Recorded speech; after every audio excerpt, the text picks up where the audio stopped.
Here's the original menu from London Chop House.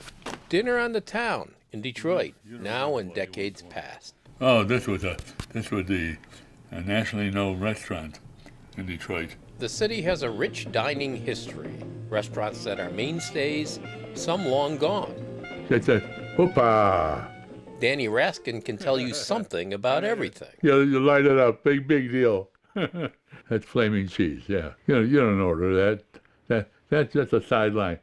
The big thing are the lamb chops in a Greek restaurant. Raskin lives by himself in West Bloomfield, 101 years old.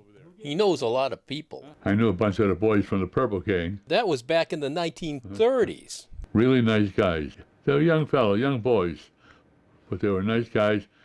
They hurt anybody, it would be among themselves. With the Purple Gang, he saw a bit of gunplay, but no one got shot. Not while he was around. Raskin, too, was just a kid, but then he found a career. I never knew I was going to write for a paper. As a newspaper man, he's been writing for more than 80 years, the last 78 with the Jewish News in Metro Detroit. But before that, he was with the Detroit News, just as World War II was getting started. I was a cub reporter. I was sent out. The guy was selling pigeons.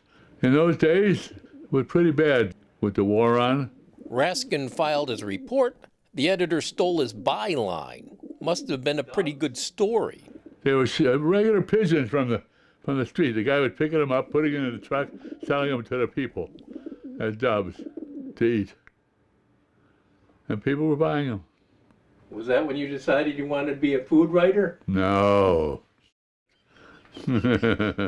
After the pigeon story, he joined the Jewish News, starting with its first edition. I went to work with them about 42. Here he had more than a byline. He had a column called The Listening Post, reporting on the younger generation and their whereabouts around town and overseas.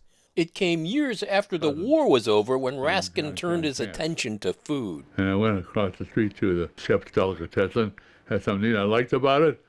I wrote about it. He had beef brisket with a big loaf of bread. From that, he started a new column on the Food and Fun Guide page. There was a picture called Best of Everything. Box office gold, the best of everything, kind of a patent place in New York City that had more about whining than dining, and other things too. Raskin's best of everything stuck to the food. Since December 1965, columns come every week. Man alive. A lot of columns.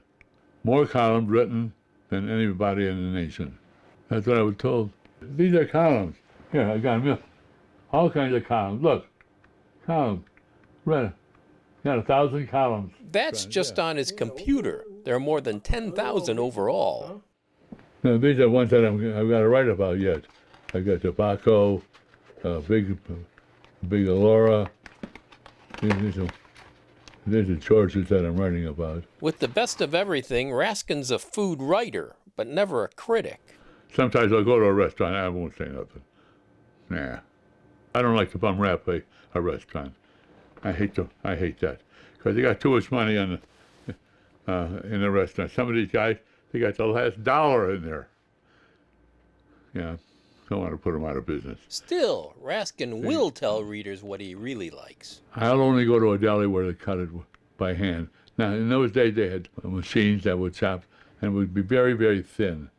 When it's cut by hand, you get a nice piece. Danny, can I get just one more? Raskin's received a lot of recognition over the years.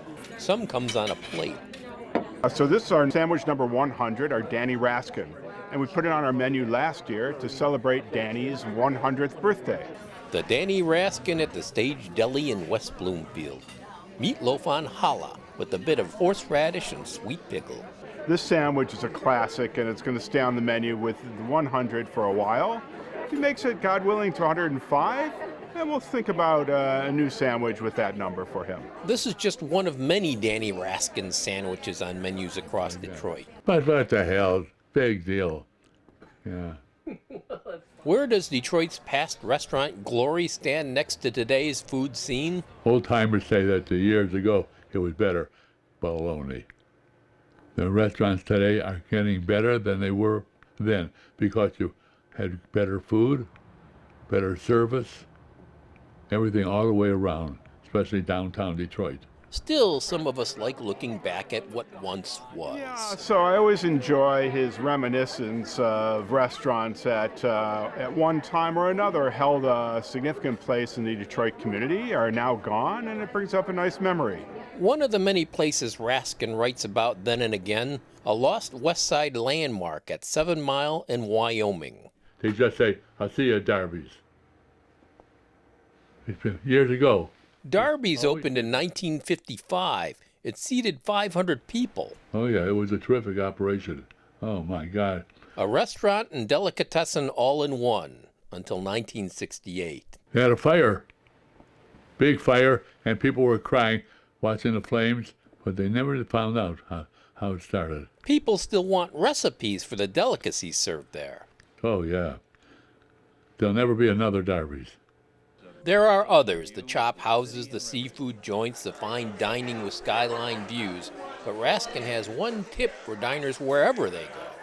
Be curious, ask questions. The one thing that people don't do is ask the wait person, "What is this on the menu?"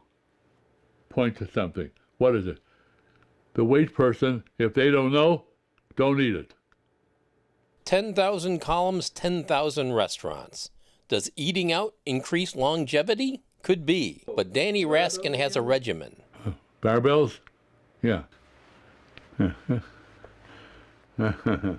that how you get to be 101? Yeah. That's how you do it.